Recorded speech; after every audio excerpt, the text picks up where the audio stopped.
Andrew Tate speaking his opinion on Putin, or actually who is the most powerful person in this entire world. Do you put him as the most powerful man in the world, Putin? Is he at the top, or you put Xi ahead of him?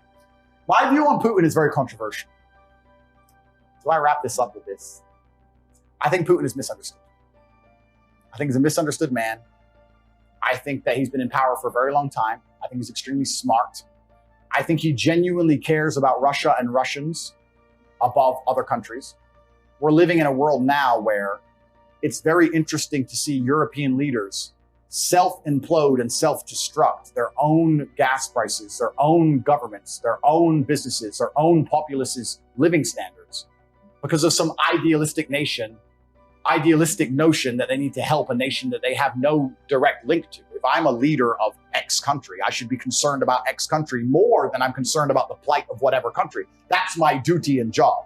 I think it's very interesting that most politicians in the world today don't seem to give a shit at all about their constituents.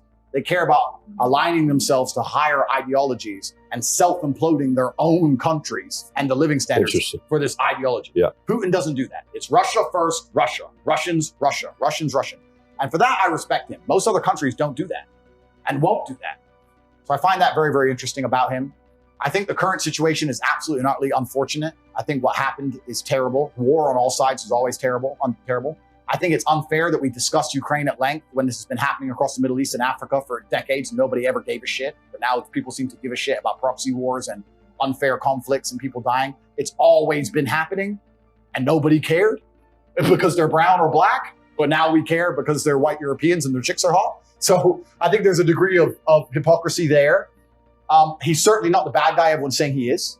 He has a point, and his point is logical and it makes sense, and he has a point to defend. And I think that to a degree he was forced into make the moves he was made. And you have a unique perspective with Ukraine being a neighboring of your Romania and like Zelensky and Putin going back and forward.